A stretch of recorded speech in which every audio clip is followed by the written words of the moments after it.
ground, don't disregard it. Strip you off the ground, show you what heart is. Standing strong and proud, nothing can knock it. Let's get it started, it's the hardest. Talk around, don't disregard it. Strip you off the ground, show you what heart is. Standing strong and proud, nothing can knock it. Let's get it started.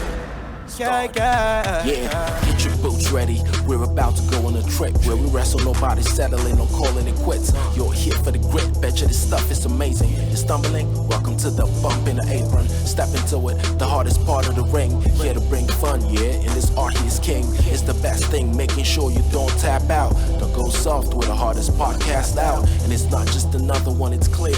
Off the rest, in this content, none contest. Take the nonsense off the steps. You know it's nothing but pure gems when it's coming off the chest. Get it? Now it's time to sit and relax. Get your mind blown away, ain't no skipping this track. Have you paying more attention, no listening gap. Get everything I ever wanted, no giving it back. Yeah. What's up, everybody? Welcome to the Apron Bump Podcast. I'm your host, Kyle, the hardest part of the ring. How's everybody doing today? Hope everybody's doing well. Both here in America and across the pond. Nowhere else, though, you know. Well, I guess you would have to be America or across the pond. Well, I guess that would, Mexico wouldn't be across the pond, nor Canada, really. So I guess fuck Canada and Mexico, but everybody else, I hope you're doing well. Is what I said there, I guess. We'll roll with it. How's everybody doing today? Hello. Or should I say, good day, mate? Because we're talking about some Progress Wrestling from you. Sometimes I just say things to trigger the British people. I know that's not how you guys say hello. Bonjour, everybody. Bonjour. We're talking some Progress Wrestling today. As per the title, you knew it. You love it. We're talking about 2 chapters today. Double stuffing. We're double, and no guests either. So I guess I'm getting double stuffed today. So chapter 28, chapter 29 is what we'll be covering on today's episode. Why are we covering 2 chapters? Well, if you're a frequent listener or semi-frequent listener of the Apron Bump podcast, you might be familiar with my Ring of Honor reviews and what I've done the past year or so.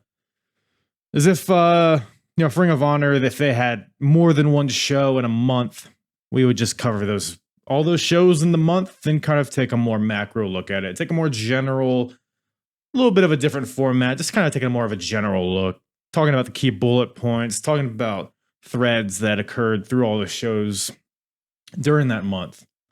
And we're going to do a similar thing for Progress here. And I think the general theme here for these 2 chapters, it's actually, I'm glad that these 2 chapters fell in this month because there's stories being told within these 2 months, and there's a theme throughout these 2 months that basically progress is expanding. Progress is doing big things. They're making moves. They're expanding globally. They're expanding from within. They're creating more. I guess I'll just say it now. More titles, more championships, more divisions, and this is a big time for Progress Wrestling here in the spring of 2016. So, good time to jump on the Progress train if you're not familiar with my Progress reviews. And hey, if you want to take a gander, if you want to jump on the train from the beginning, you want to journey through chapter 1, 2, 3, 4, all the way through now, chapter 28 and 29, you can go to apronbump.com and you can go to the episodes tab and you can select Progress Wrestling, and that'll bring you to all of the Progress reviews I've done chronologically through all the chapters.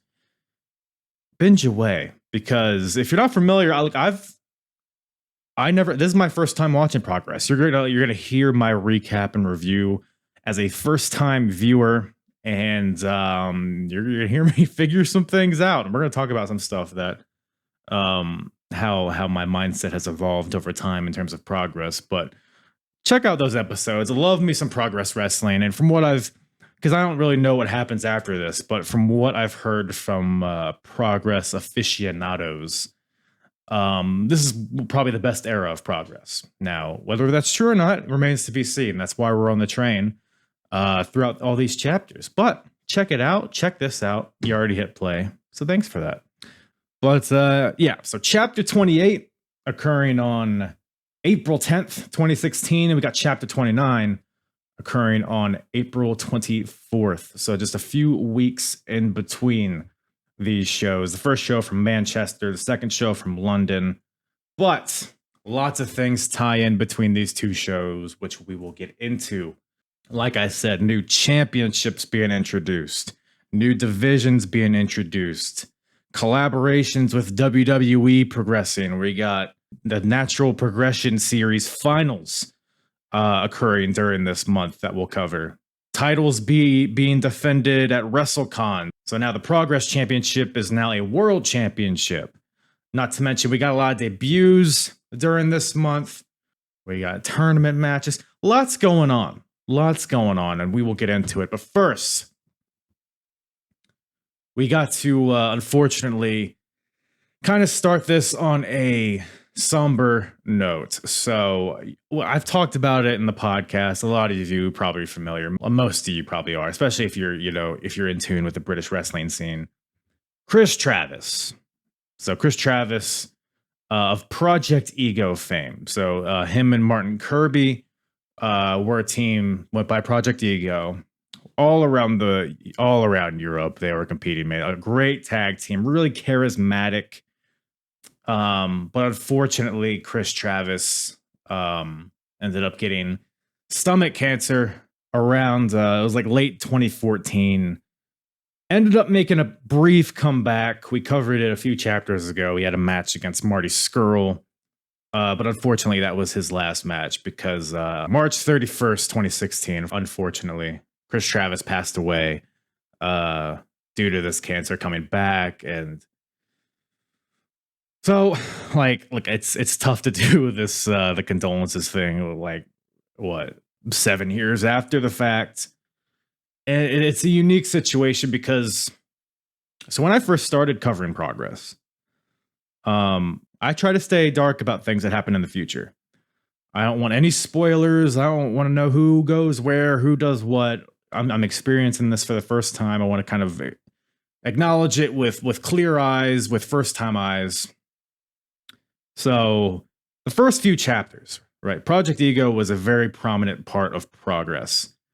And you could go back and listen to those episodes, man. I am super, super high on Chris Travis, Martin Kirby.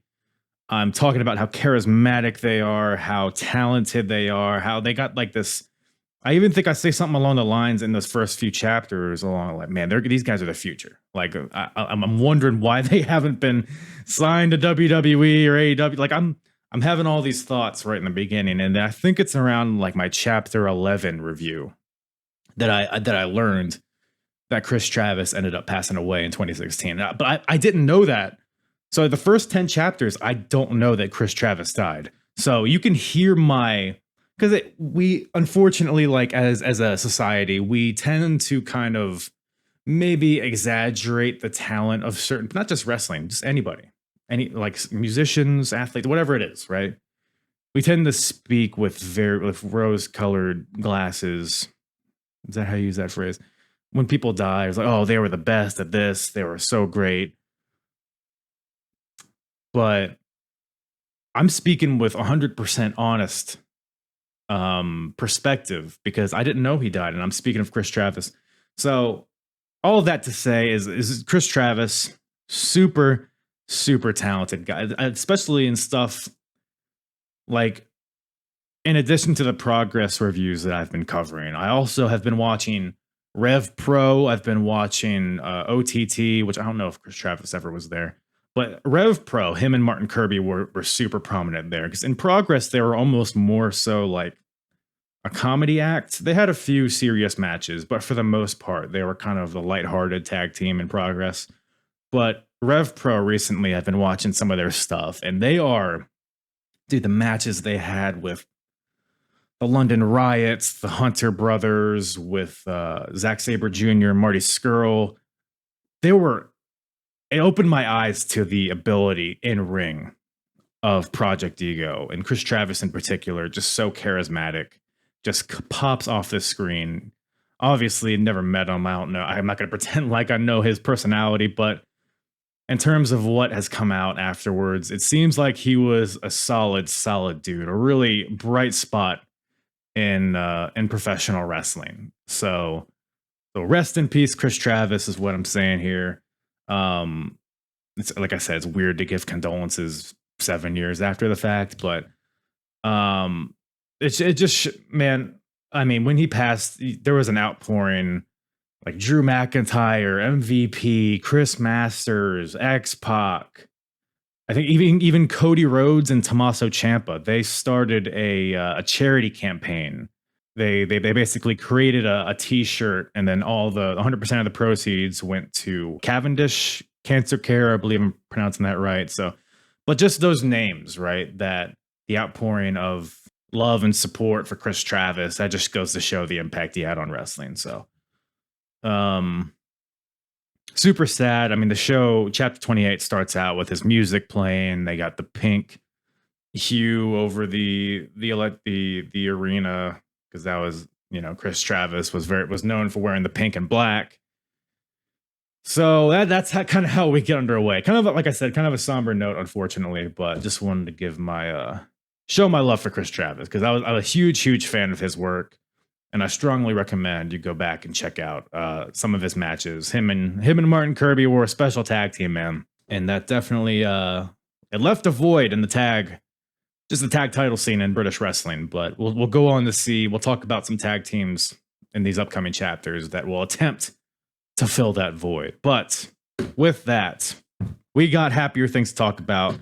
Progress Wrestling, like I said, this is a big time for them. Lots of changes, lots of upgrades, lots of progression.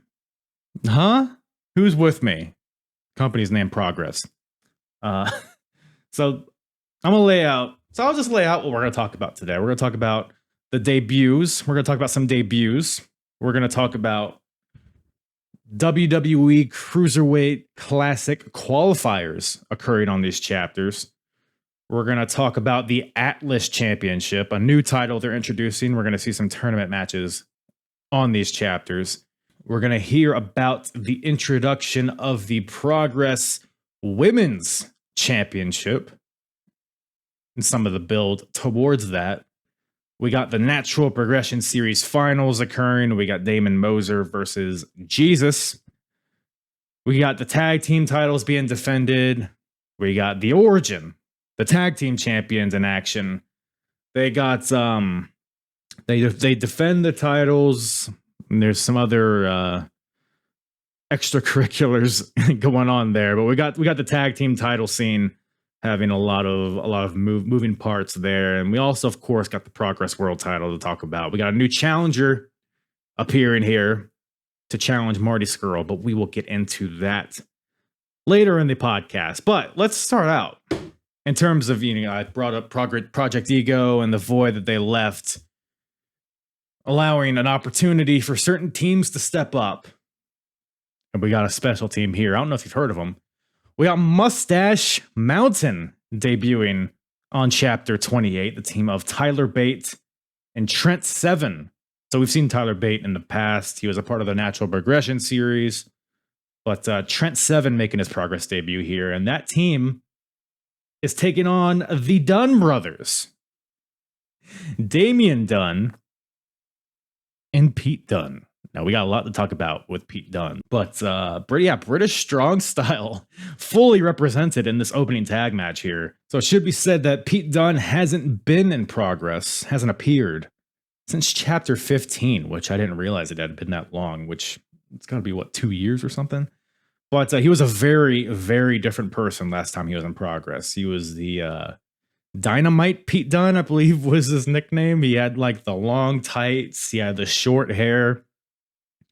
It was a little bit, his style was just different. I don't want to say he was generic, but he definitely was not the bruiserweight. But here in April of 2016, we are full bruiserweight mode. He's got the look, he's got the top knot, he's got the singlet, and more importantly, he's got the attitude. It's incredible, like how like a switch. I mean, I guess it's been a long time since he was last there, but it's just crazy how he's like how quickly he found himself, because I mean, he's like, my words can't do it justice, like how much he has evolved over these chapters. He's doing like all the finger manipulation. He just has like a confidence here in chapter 28 that he did not have in chapter 15. So it's been fun seeing his evolution, and he'll go on to be a more significant part of Progress from what I understand. So, but cool to see kind of the beginnings of the bruiserweight here, even though the crowd doesn't really think so. They're calling him a top knot wanker, which I think is a bit disrespectful. But bruiserweight here is teaming with Damian Dunn, who, again, from what I understand, goes under some character changes of him for himself going forward. But as of right now, he's still kind of he's a wrestler. I don't know. He's just kind of he's a wrestler. I don't know. Nothing much to him, but like I said, I think he finds himself later on. But the match itself, man, I mean, it's a fun opener. We got fun double teams from Trent Seven, Tyler Bates. They do the old double suplex. So Trent Seven will have him. I think he had Damian in a stalling suplex. He walks around the ring with them. He tags in Tyler Bate with it while keeping him up. Hands him off to Tyler, and then Tyler does the same thing. Like, Damian Dunn is upside down for goddamn 2 minutes. So we had some fun double team moves there. Tyler Bate at one point, like, Trent Seven gets on all fours, and then Tyler Bate like stands on Seven's back to try to choke slam Damian Dunn, and he lifts him up, but Pete Dunne like catches Damian like on his shoulders to try to save him, and then they like play chicken or whatever the hell.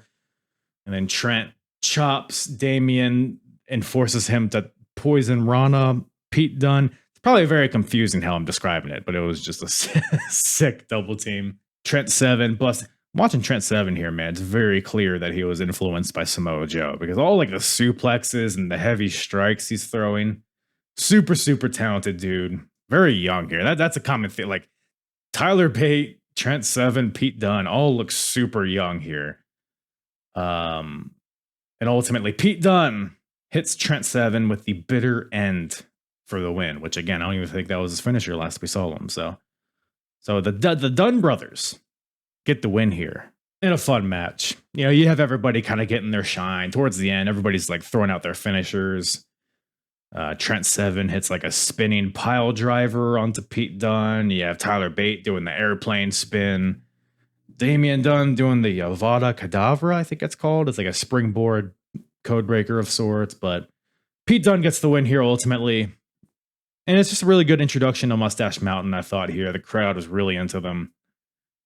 Also a good introduction to the new Pete Dunne. You can kind of see why he would be so successful going forward, because he came off like a star. I know I'm kind of gushing over him, but he really did. He came off like he's just very unique.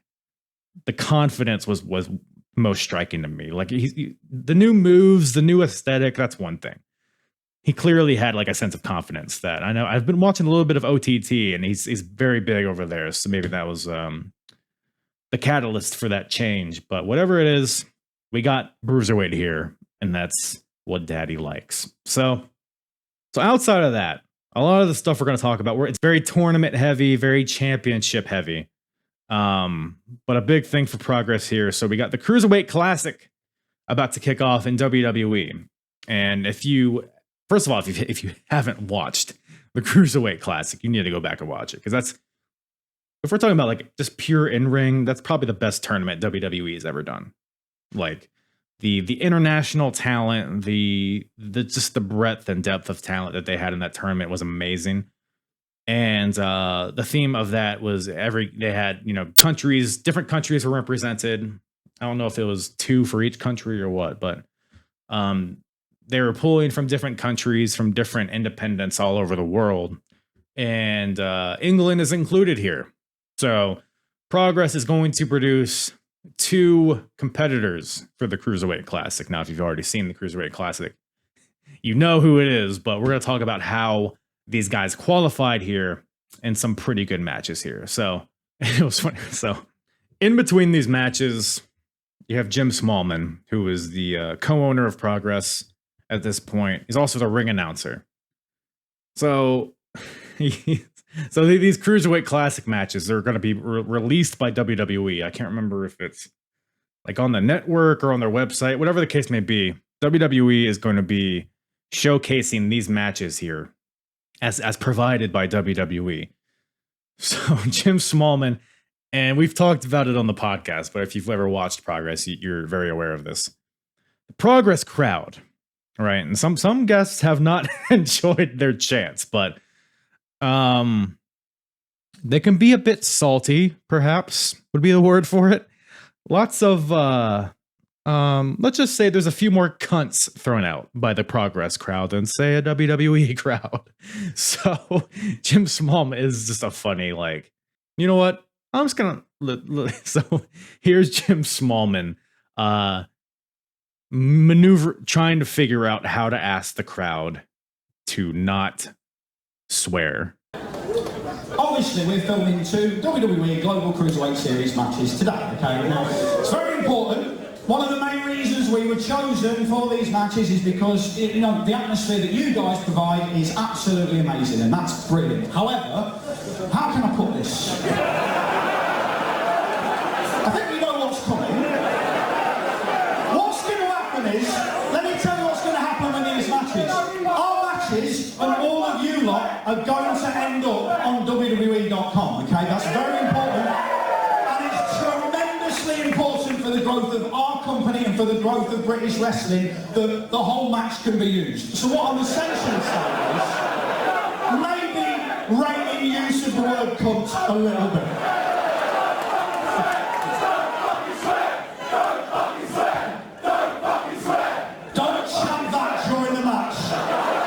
We're fucked. Yeah. I'll be honest with you, chanting this is progress until your throats are bloody and sore would make us look great, and it would make the wrestlers look great and make Britain look great. So if you can do that, that'd be super. And once those matches are out of the way, literally, we'll just have a big old swear just to get it out of our system. But if you wouldn't mind, it would really, really help us out as a company. I feel like a bit of a dick asking you it, but I've got to. You understand, right? You understand why this is important. So, rein in cunt a little bit. It's so funny. But the crowd respects that request. There's a big frick 'em up. Well, let me talk about who's even wrestling. What the hardest part of the ring? Why don't you tell us? Well, the first of 2 qualifying matches for the Cruiserweight Classic, we got Zack Sabre Jr. versus Flash Morgan Webster. There's a big frick 'em up, Sabre, frick 'em up. Seth Rollins would love that probably. But really solid match here. I mean, it's pretty much what you would expect. You got Zack Sabre Jr. controlling a lot of the match with his submissions and kicks. I mean, there's one point where Zack, like, he bends Flash like backwards to where his like ankle is like almost kicking the back of his head. Like, he is just tearing this boy up, folding him up into a pretzel. The Flash makes a comeback, utilizing his high flying here. Flash he hits 3 suicide dives in a row and then a 4th tope. So really getting the crowd into it. Goes for the 450, misses, rolls through, Flash tries to do like a wheelbarrow bulldog of sorts, but Zack catches him. He's like holding up and then he like hooks his arms to do a tiger suplex and just whips him back, drops him neck first with a tiger suplex, and then Zack tries to lock in a submission, but Flash rolls through, tries to hit a shooting star press, but Zack catches him in an arm bar. Flash rolls out into a pin for a 2 count. So a lot of back and forth counter wrestling here, which is really fun. Really representative of the British kind of style. You have Zack with the more classic submission-based grappling. You have Flash representing the more new age, high-flying style with a lot of, heavy strikes. Back and forth, they're trading roll-ups. Ultimately, though, Flash goes for a 450, but Zach gets his knees up to block it and then locks in a submission. So the only way I can describe this, and Zack Sabre Jr., he doesn't really have like a finisher. Like he just kind of grabs the opponent and bends his limbs until they tap, which is something I really like about Zack Sabre Jr. is why he's so unique. But the finisher he uses to get the win here, the only way I could describe it is he shoves Flash's head up his own ass and then grabs Flash's arms and pulls him back. Like, so Flash is sitting on his ass, bent forward. Zach sits on his back to force his head down while pulling his arms up, and that gets the submission. So kind of sexual, kind of hot, but also kind of brutal, which is kind of my style. But Zack Sabre Jr. gets the win here and moves on to compete in the Cruiserweight Classic. And I think he would even make it to like the semifinals, if I remember correctly. So he would go on to have a really good showing. So, but this is how he gets there. So, but the second of two qualifying matches for the Cruiserweight Classic, we got Jack Gallagher. And by the way, I should say these Cruiserweight qualifiers, they're on night 2. So the second of these two matches, Jack Gallagher versus the Bruiserweight, Pete Dunne. So Pete Dunne, he won his tag match on night 1. Night 2, which I say night 2, but it's 2 weeks later.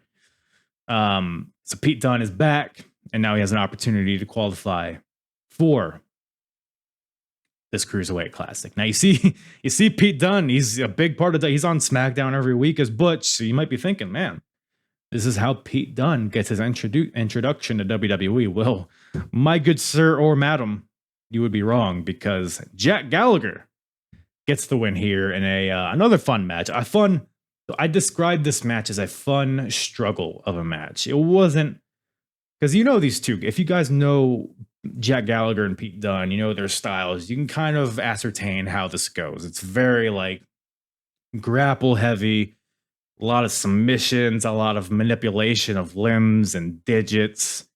Just a brutal match. I think very representative of the British wrestling style. And by the way, speaking of representative of British, I think it's hilarious how they just get the most cartoonish British people to represent them in the Cruiserweight. Because you got Jack Gallagher, he's got the goofy mustache, and it comes out to the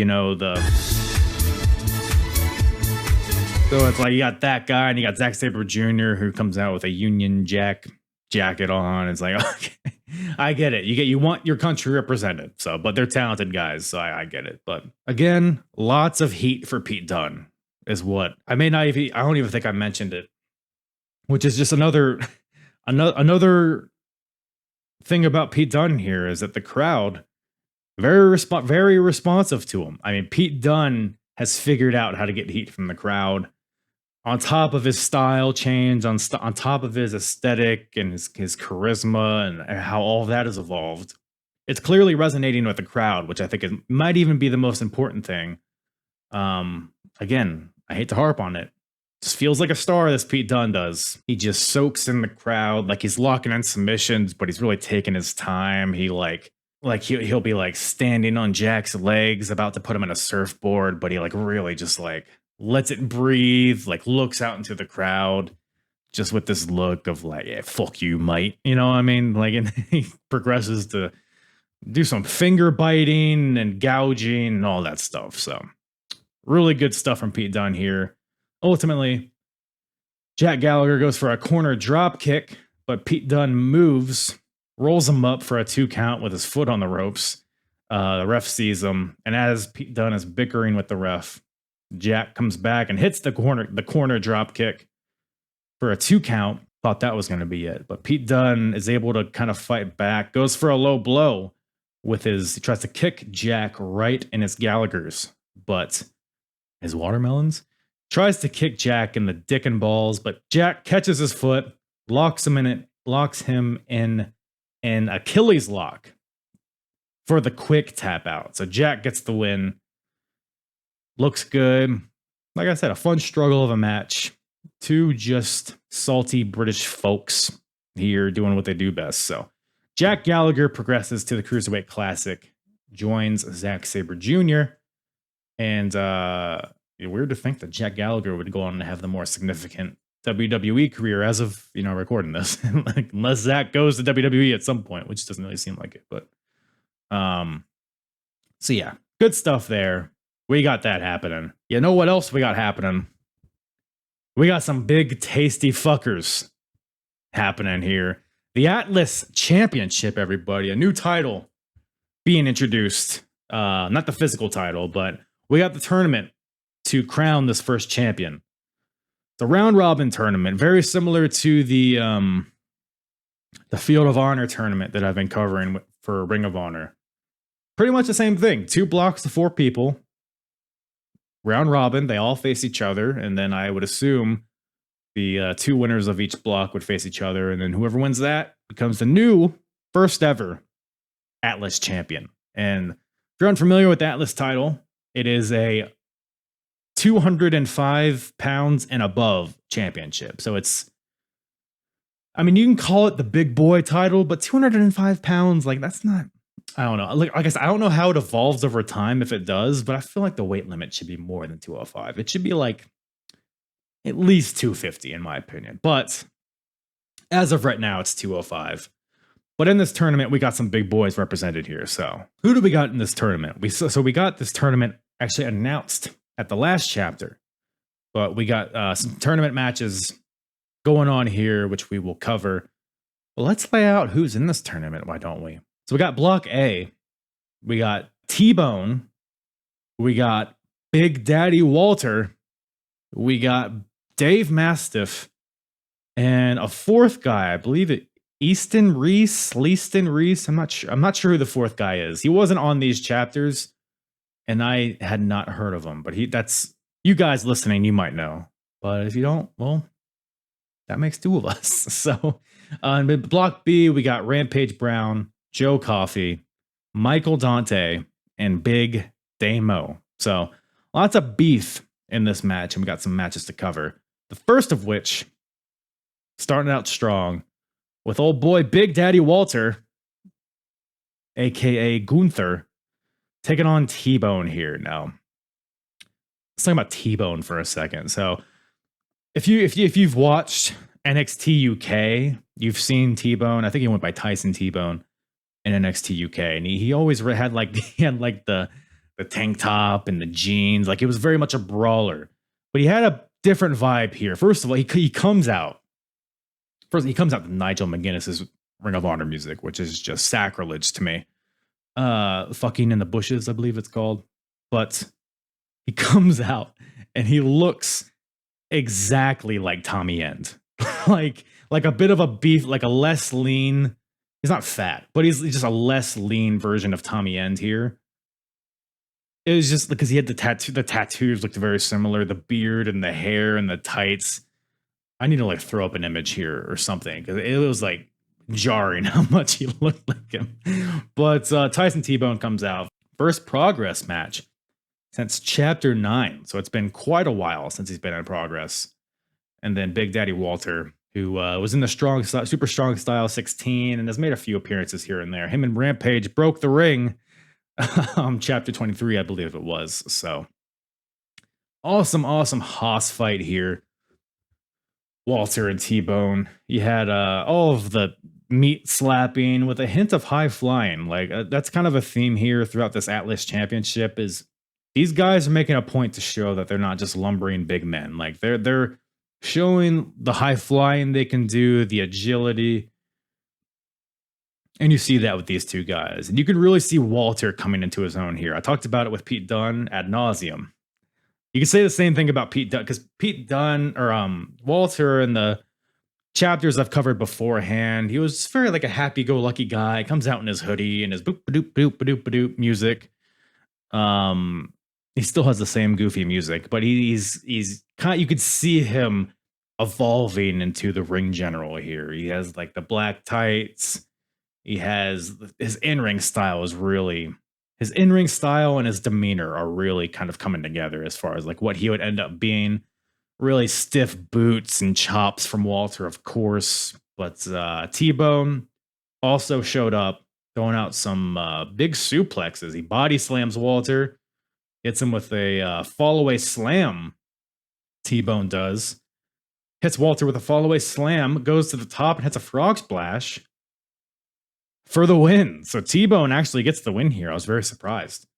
But it's almost like they don't know what they have with Walter yet. Like, again, maybe he ends up winning. I don't know. I don't know who wins this tournament. But to me, man, I mean, Walter is the I know he's the future of Progress, but it's still interesting to see that he's not quite, at least in the eyes of Progress itself, maybe not the top guy yet. But he's in this tournament, so we'll see how this progresses forward. But T-Bone gets the win here in this Block A tournament match. So that's Block A. So now we have 2 Block B matches to talk about here. We got the first of which, Big Damo versus Michael Dante. So it's interesting. It's kind of been a they mentioned this on commentary. It's also been kind of a prevailing thing that always comes up with Michael Dante, because he was in a team with Tommy End, the Sumerian Death Squad, of course. They lost the TLC match at Chapter 27, which the stipulation was if they lost that match, they could never team together. So the Sumerian Death Squad has broken up in Progress, which has left Tommy End to go on his own, which we'll cover later. But it's also left Michael Dante to be on his own. And it's because you don't really hear about Michael Dante a lot nowadays. At least I don't. So I was curious to see like how he would, what his presence would be like going forward here. And sticking him in the Atlas Championship tournament, I think was a great move. Big guy. I think he represents what the Atlas Championship is supposed to be. So giving him some time to shine on his own, see what he can do as a singles, and bringing in Big Damo here, big hairy bastard, to be his foil here. And I look, you know, these just beef, man. I can tell I'm gonna like this Atlas title, man, because if we have these, I'm a sucker for big meaty men slapping meat, and it seems like what it's gonna be a lot of. So I I typed a note here, which I forgot I typed. I said, shoulder big cock battle. So, you know, like the spot where guys do where they like shoulder each other. It's like, no, you go hit the rope there, mate. You go do it. You know what I mean? And then they run and then they shoulder each other and they try to knock each other down. Nobody gets knocked down. You know how it goes. You've watched wrestling before. So it's a lot of this match is. But again, guys showing their athleticism. You got Damo throwing out a drop kick. Michael Dante, he gets hit with a drop kick. And then Dante kips up. So both guys really showing their athleticism in this match, which I liked. Damo is able to hit a power bomb followed by an elbow onto Dante for a 2 count. Dante ultimately is able to hit the spear out of nowhere for the win. So Michael Dante gets the win here over Damo in a nothing crazy, just a sprint, just 2 guys throwing bombs at each other, which is what I think this match should have been. So good stuff here. By the way, can we stop measuring people in stone? What are we doing here? How many rocks are ya? Fucking asshole. But 22 stone this guy is. I don't know, man. Let's measure each other in fucking dildos. I don't know. But outside of that, I enjoyed this. And the final Atlas Championship match of this month, we got Rampage Brown taking on Joe Coffey. Block B match.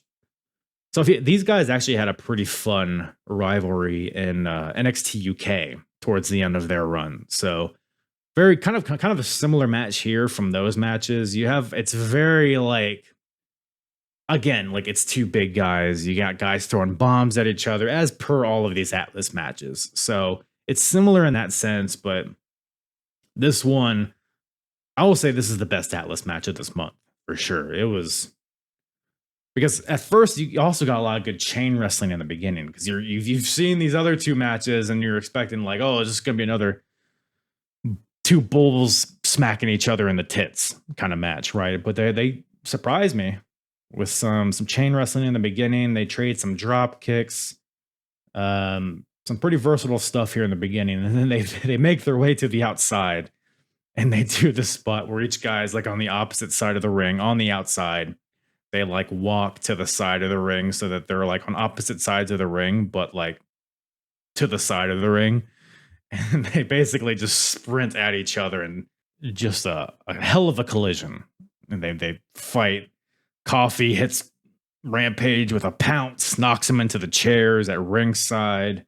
You got chop battles back and forth, very reminiscent of their NXT UK matches. I thought a really heavy sense of competition between these two guys. A dick measuring contest, for lack of a better term. This kind of felt like, but really fun stuff here. Towards the end, Joe Coffey goes for his discus lariat, but Rampage kicks it out of the way. But Joe Coffey, he kicks his arm away, but then Joe Coffey just reverses the spin and hits him with a left lariat, knocks them both down. Rampage is able to fight back with a big splash in the corner. Goes for a second one. Coffey gets his foot up to block it and does a crazy double jump crossbody off the top rope onto Rampage. Joe Coffey locks in a big swing onto Rampage, spins him a few times, and then catapults him into the ring post inside the ring. They're going at it back and forth. 2 count after 2 count, kick out after kick out. They're just all on the ground, chopping each other. They're on their knees, forearms. They're like laying down prone. They're still just chopping each other's chest, throwing bombs at each other. And then the bell rings, which I don't even think I mentioned this in the beginning. I meant to. All of these matches, all of these Atlas title matches have a 15-minute time limit. And Joe Coffey and Rampage meets that time limit, so it's a draw. And I should also mention, in this tournament, you get 2 points for a win, 1 for a draw. So each guy gets 1 point in this tournament in Block B. And yeah, like I said, it's probably the most entertaining Atlas match of this month. Really enjoyed it. And like I said, I can just tell I'm a sucker for big, meaty men. You remember me talking about getting double stuffed in the beginning. So good stuff there, and we'll see how that progresses going forward. But from big, meaty men to women, I guess. I don't want to bother coming up with an adjective for that one. But big, beefy broads, perhaps? I don't know. We got... So, women. So, women have not been super prevalent in Progress up to this point. They've been on the Endeavor shows, which are kind of the in-between, kind of more developmental shows. But on the chapters, there's only been a few matches so far in the history of Progress. But that is changing here with the Progress Women's Championship being announced. Now, how is that first champion going to be crowned? Well, so we got the Natural Progression Series finals coming up, which we're going to talk about later in the episode. And that's the 3rd iteration of the Natural Progression Series. The fourth Natural Progression Series will be occurring shortly, but instead of the men, it's going to be the women. And whoever wins that Natural Progression Series will be the first ever Progress Women's Championship. So when this was announced, I mean, it was a huge pop because you got to think 2016, we're in the midst of the women's revolution. The 4 horsewomen in WWE are, semi-recently debuted. They're still very early in their runs. We're fresh off of Bayley and Sasha. We're, big time for women's wrestling. This is when you have like all the first women's Royal Rumbles and the first Elimination Chambers. Like this is the time we're in for wrestling. So the crowd was very hungry for women's wrestling and for a women's championship and really a women's division that can be somewhat established here. So we got the beginnings of that here, which is good stuff. So night 1, chapter 28, we got Toni Storm versus Jinny. So Jinny, if you're familiar with NXT UK, you've seen Jinny, and of course Toni Storm, very prominent as of this recording, is the current AEW World Champion. So we got 2 future stars here, but I will say, as of chapter 28, looking at Tony Storm, it's very clear how much evolving she still has. Like we're talking about like Pete Dunne and Walter, how you can like see them figuring out who they would become and who like them figuring out what would make them successful.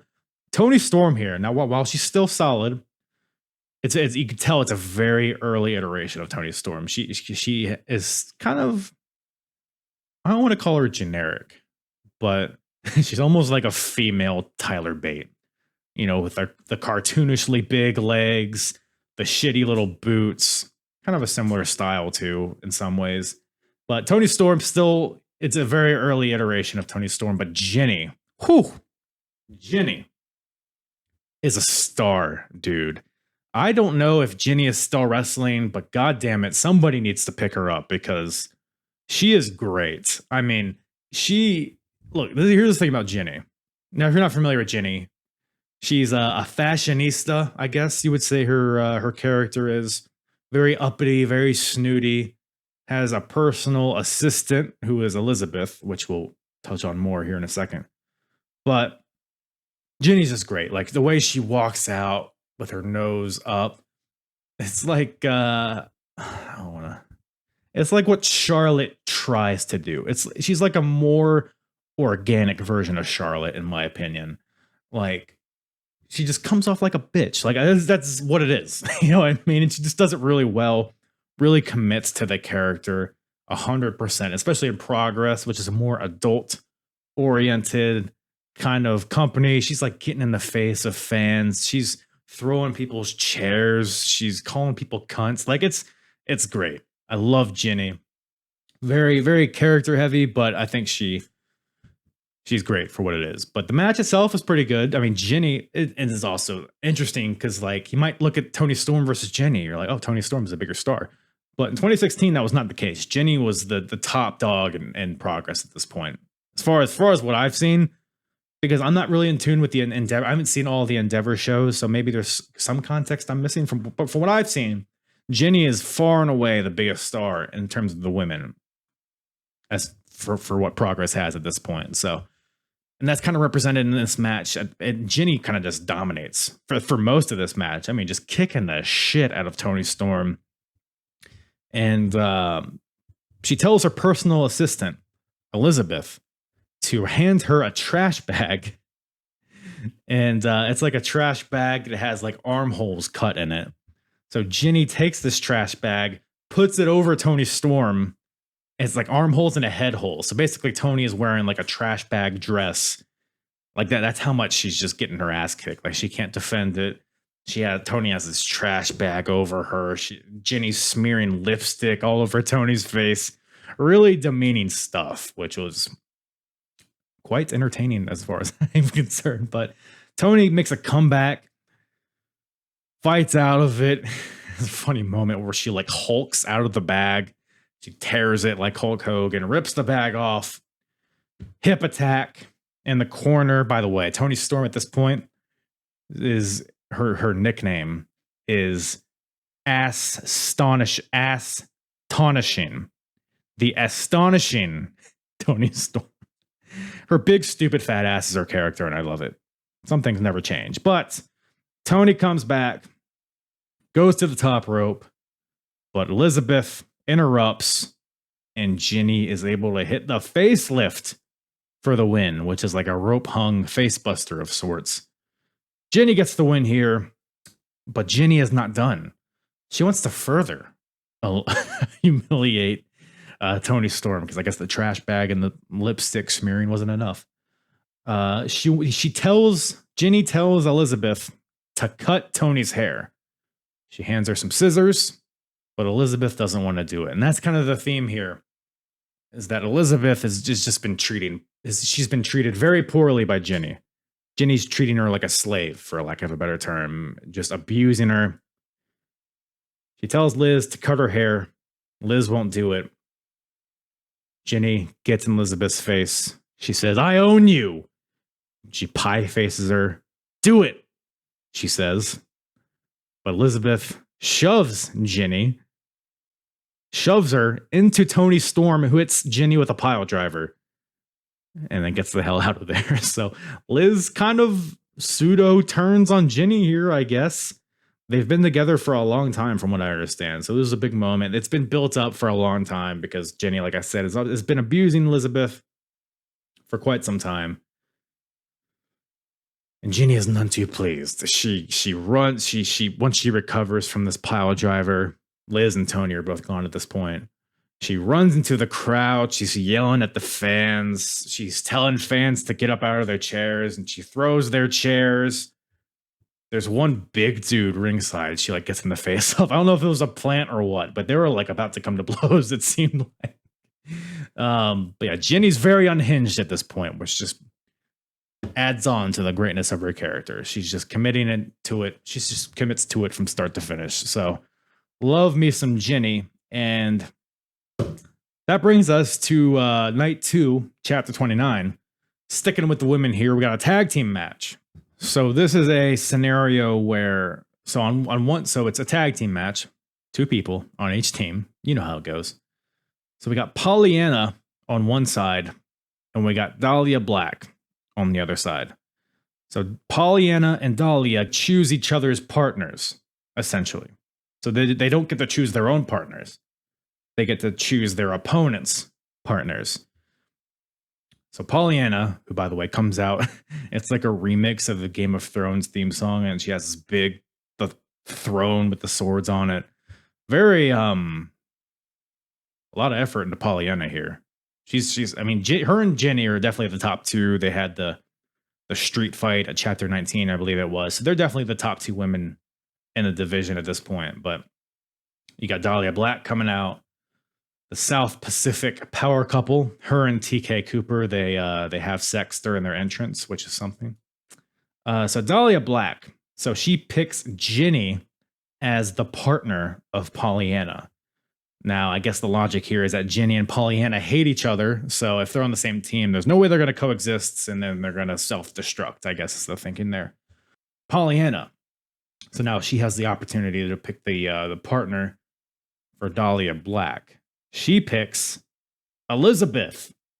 So this puts Elizabeth, the personal assistant of Ginny, on the opposite side of Ginny. So in theory, this forces Liz to face off with Ginny, giving her the opportunity to stand up for herself, I guess, and to kind of come to blows with her owner, I guess. That sounds weird to say. But honestly, the match itself, not a lot to say about it. It's fine for what it is. The story here is Liz and Ginny. I thought there was good tension between them. They didn't start out in the ring. You know, Pollyanna and Dahlia Black have some interactions. There's some sequences between the two. It's a kind of a back and forth thing between those two. But there's like this constant tension between Liz and Ginny, which is, I think, look, I haven't even been keeping up with Endeavor, like I've said, but I'm really into the storyline between Liz and Ginny. I think the tension was very palpable.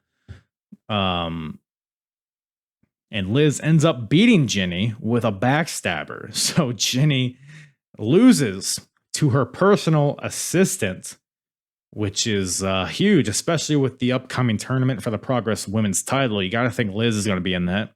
You got to think Ginny is going to be in that. Dahlia Black, Pollyanna.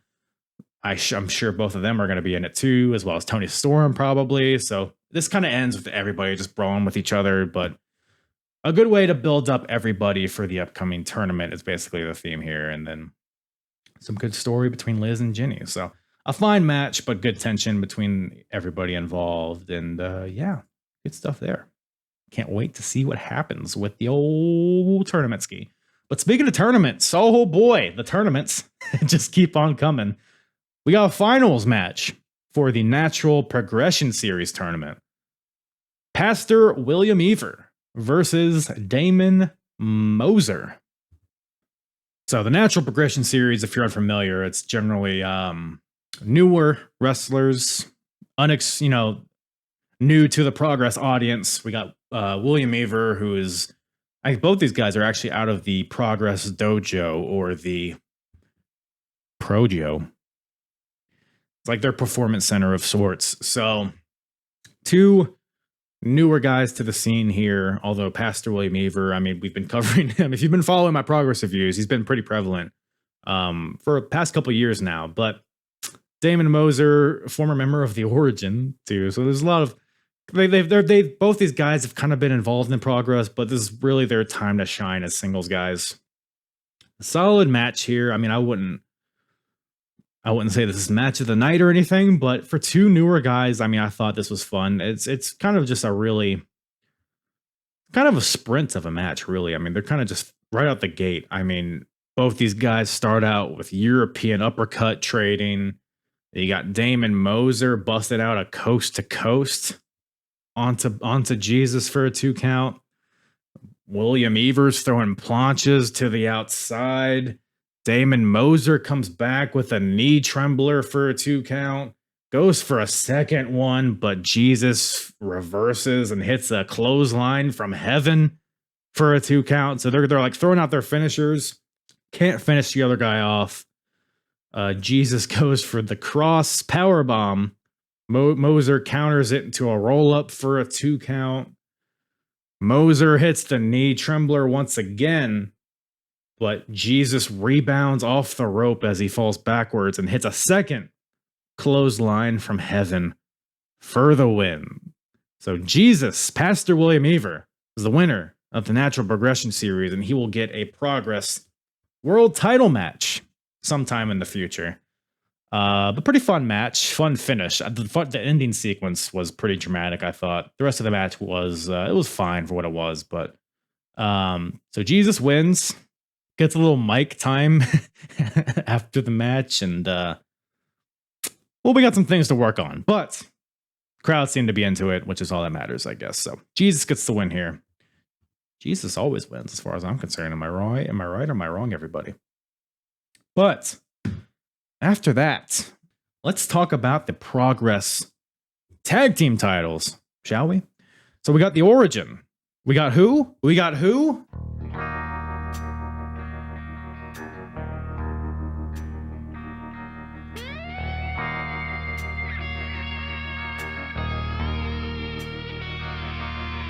On a long and lonesome highway, east of Omaha, you can listen to the engines moaning out his one old song.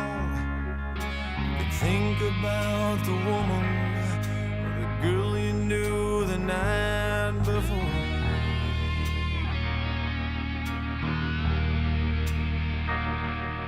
But your thoughts will soon be wandering the way they always do.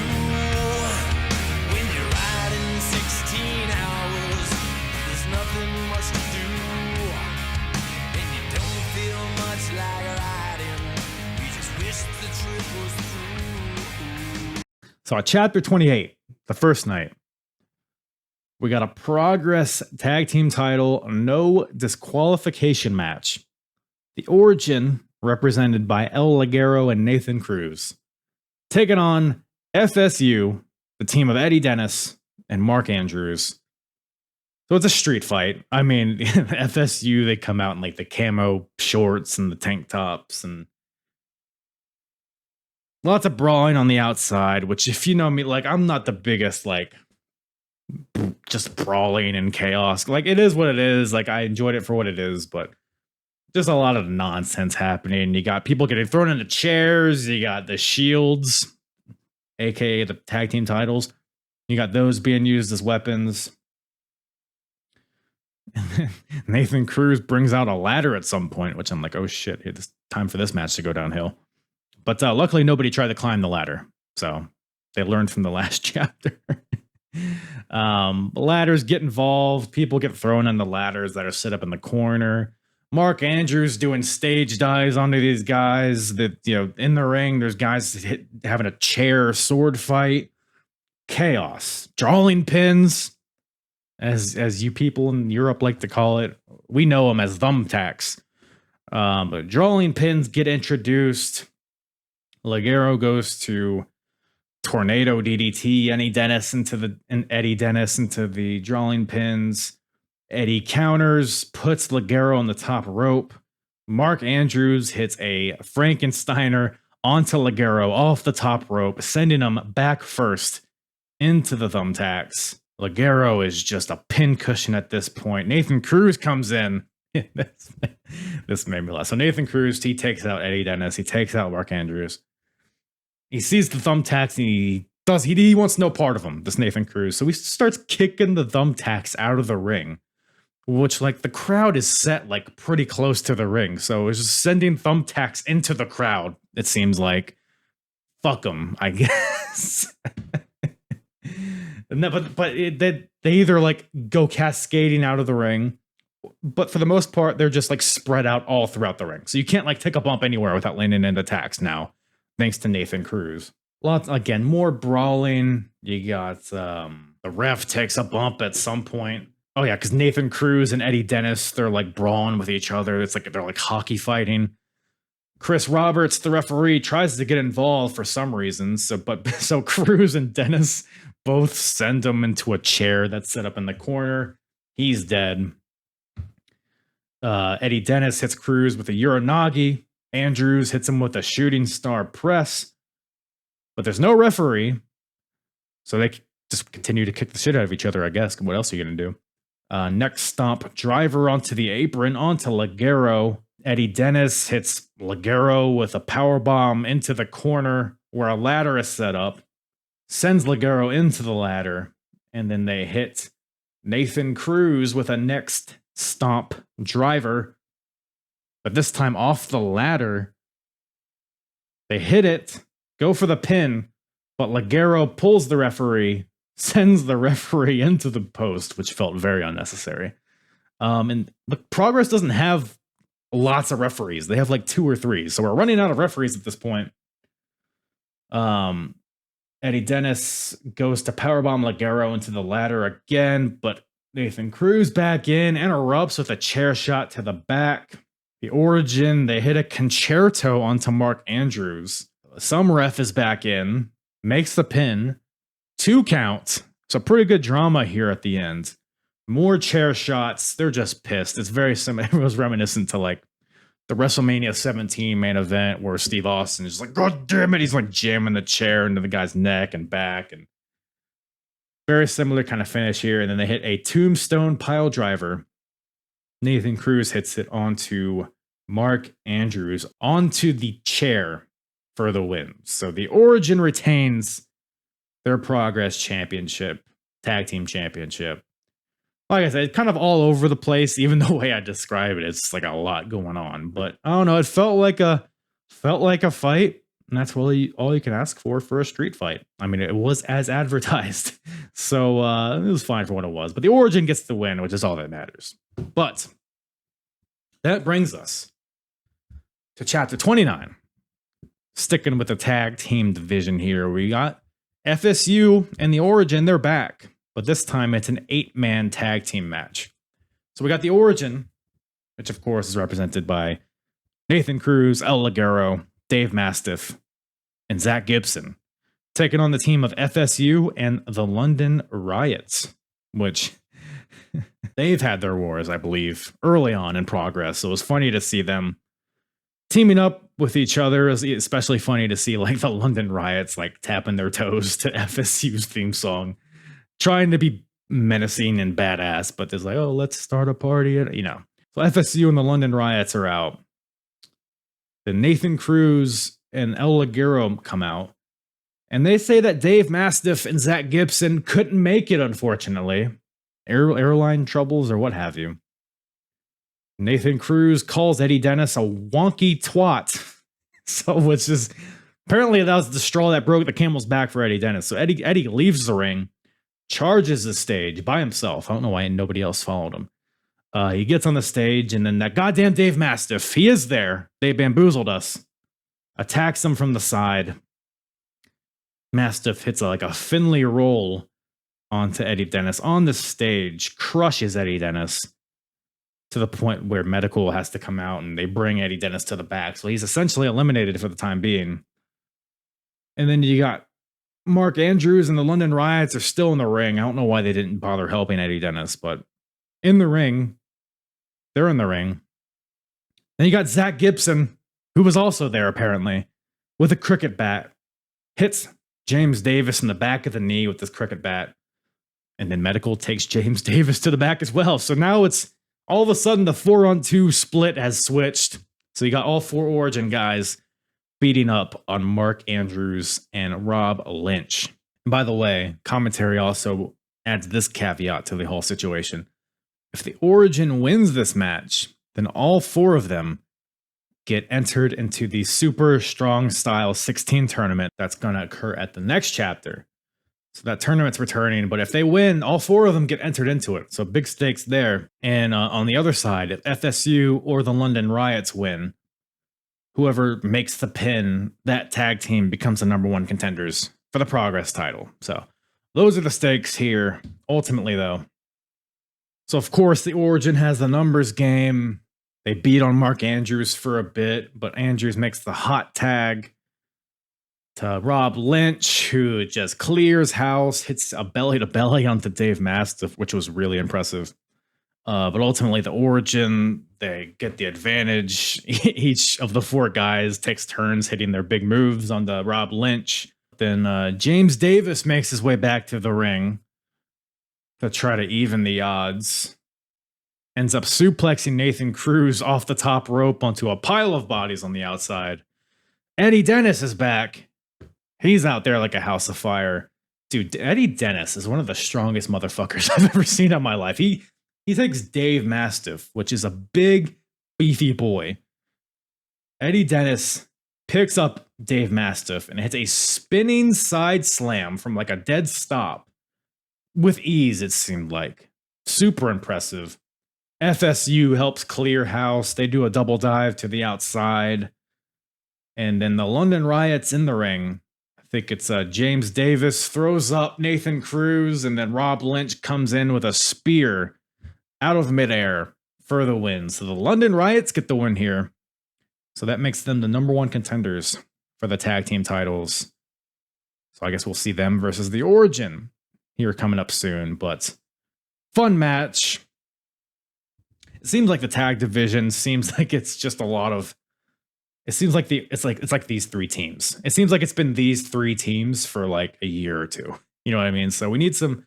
I'd like to see some new teams kind of get involved here. I guess the Sumerian Death Squad were involved too, but now they're gone. So tag division seems a bit light, but big fan of the Origin. They could be champs forever as far as I'm concerned. So that's where we're at with those. And hopefully we get some goddamn titles like with the Atlas Championship and the Women's Championship being introduced. I would assume that would lead to title belts being introduced for the tag division, but for all I know, they might give the women like a big tampon statue for their championship, and then the Atlas, they give like a Crash Holly scale for the championship. I don't know. We'll see. We'll see what happens there. But we're going to close this bad boy out with the world title. Of course we are. Of course we are. And so we got the champion, the Progress World Champion, Marty Scurll, who was fresh off of winning that Thunder Bastard match at Chapter 27 and would go on to wrestle Will Ospreay at WrestleCon for the Progress title, and he would retain the championship in that match. So at this point, Marty has, because there was like 7 other guys in the Thunder Bastard match. So Marty's out here. He's claiming that he's beaten everybody. Because all those guys he beat in the Thunder, quote unquote, beat, he came out last and he kind of picked the bones of what was left. But Marty Scurll is claiming that he's beaten everybody. He's even claiming that they had to create a new title. They had to create the Atlas division because they're all scared of me. So he's being a bit of a shithead here. But Chapter 28, the first night, there's a non-title open challenge. So Marty comes out. He's not going to defend the title on Chapter 28, but he's going to lay out an open challenge for anybody that he hasn't already beaten. And there's one boy he has not beaten. Tommy fucking End comes out to answer the challenge. Huge pop for Tommy End. We talked about it a little earlier, how the Sumerian Death Squad, they just lost a match at Chapter 27. So now him, Tommy End, Michael Dante, they're on their separate paths here. We see what Michael Dante is doing in the Atlas division. But now Tommy End is a firm part of the world title division. So we have the open challenge. We have a non-title match at Chapter 28. It's very clear watching this match that these guys are very well. They know each other very well. I don't know how many times they face each other, but it seems like they face each other. They've faced each other a bunch because all the counters, both these guys are very kick heavy. So the way that these guys are just countering each other's kicks, they're parrying into their own kicks. Pretty smooth sequences between these two guys. Really fun watch. Marty eventually kind of gets control of the match, gets some good heat with the crowd. Is countering a lot of Tommy End's offense that he tries to throw out to try to make a comeback. So Marty's at this stage where he's feeling very confident, feeling like he can do no wrong. He's being very cocky. He's got Tommy End down. Does his spin into the chicken wing taunt. He has his arms outstretched. He's ready to just lock in this chicken wing, bring this thing home, and then boom! Roundhouse kick to the side of Marty's face. Black mass. Ding. Knockout. Tommy End makes the pin. Gets the 1, 2, 3. Out of nowhere, Tommy End beats the world champion. Non-title. But Tommy End beats the world champion. Pretty quick match for all, for the for what it was, but I love the flash KO aspect of it. Just like how Tommy End can just end a match out of nowhere. So I think that's a really strong foundation of his character. But Tommy End beats the world champion. He takes the title, lays the title on Marty's face, which is just a hilarious visual. It was just so jarring. Like I don't know how to describe it. The crowd was losing their minds, and obviously greatly raises the stock of Tommy End as a singles guy. So, and it's funny because like I just recently covered a Ring of Honor show where Samoa Joe did a similar thing. He was the world champion, lays out a challenge to Homicide, non-title, and Homicide's able to beat Samoa Joe.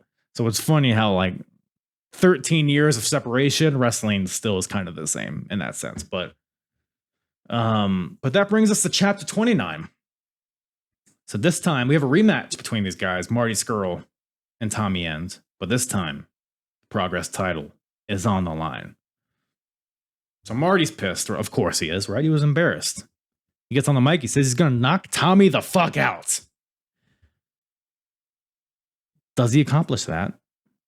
Not really, but we get a really, really fun match here. Kind of similar to their first match. A lot of counters, a lot of striking.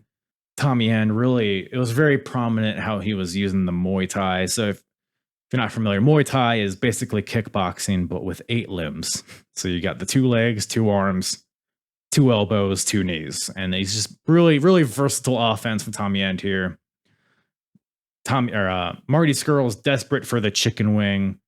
But Tommy End also has his newish, at least in progress it is, a dragon sleeper, but with his arms clasped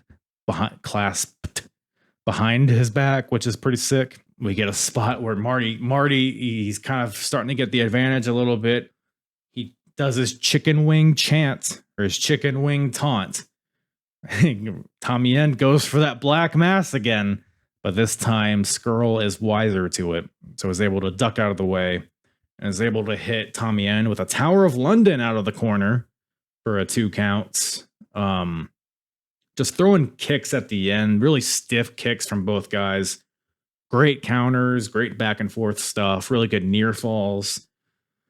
Marty Scurll ends up hitting like 8 super kicks on the Tommy End. Like Tommy's on his knees, Marty will throw a super kick. Tommy will like fade a little bit, then he'll rise up and then get hit with another super kick. Just super kicks Tommy End into a puddle, basically. But Tommy End is able to fight back, hits him with a jumping knee, hits him with a brainbuster for a 2 count. Marty's able to fight back, locks in the chicken wing. Tommy End's about to tap out, but he's able to fight out of it. They both get to their feet. Black mass once again from Tommy End. knocks Marty out. But then the lights go out. Lights come back on. It's Sabu. No, it's Mikey Whiplash is here, which I was very confused of because I don't know the history. I don't know how he fits into this equation, but apparently, according to commentary, I guess Mikey Whiplash was in a faction. I guess the Sumerian Death Squad. I guess he was a part of that, or he was at least with him and Dante. Legion, I think maybe the faction was called. But yeah, Mikey Whiplash hits Tommy End with a Mikey Whiplash hits Marty with a chair, which causes the DQ, which Tommy End wins, but he does not win the title because you can't win the title by DQ, of course. Tommy End's pissed. Him and Mikey Whiplash brawl. Mikey's, as security kind of comes out and separates the two. Mikey's yelling at Tommy End, "It was my time," which I don't know. I guess Mikey's kind of pissed that Tommy End is the star in progress and he was kind of left behind. There's also the element where when Jimmy Havoc was champion, Mikey Whiplash actually beat Jimmy Havoc at I think it was a Download Festival show. It was a non-title match, but Mikey beat Jimmy Havoc and never really got a title match after that. So Mikey's kind of pissed that I guess he thinks that progress is holding him down, is the thing here. And he's taking it out on his boy Tommy End. So I guess that's a feud going forward. Mikey Whiplash, I'm not super familiar with. I'm not super invested in at this point, but we'll see what comes of that. But Tommy End is unable to claim the world title here, but it's fun to see him in this main event spot.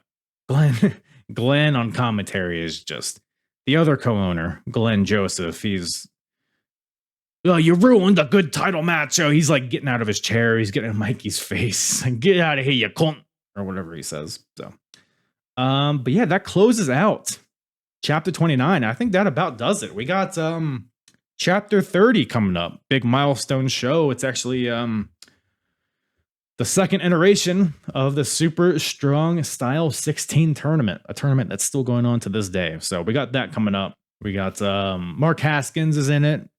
He had a promo during chapter 29 that says he wants to earn his way to the title, and he wants to do it by winning the Super Strong Style 16. So that's my pick so far, as of right now, for who's going to win that. But we got that coming up, so that'll be fun. But yeah, I think that about does it. That's a lot of progress. Like I said, a lot's going on in this company at this point. Titles getting introduced. New people getting introduced to the world title scene. We got new feuds going. A lot's cooking over there across the pond. But that about wraps her up. I think that's all about it. That's about all Daddy has for you today.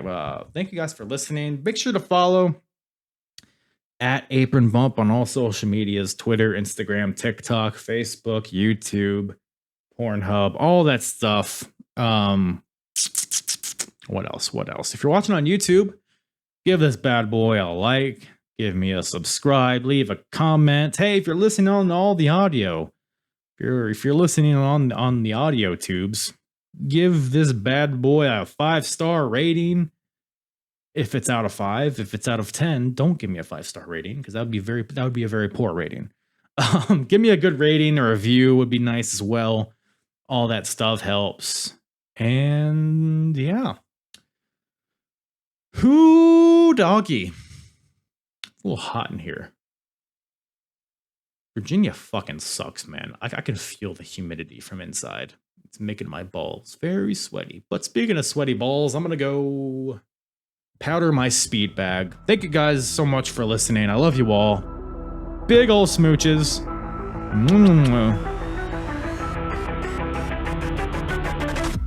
I'm hard. Yeah. It's the hardest. Talk around and disregard it. Strip you off the ground, show you what heart is. Standing strong and proud, nothing I guess. Let's get it started. It's the hardest. Talk around and disregard it. Strip you off the ground, show you what heart is. Standing strong and proud, nothing I guess. Let's get it started.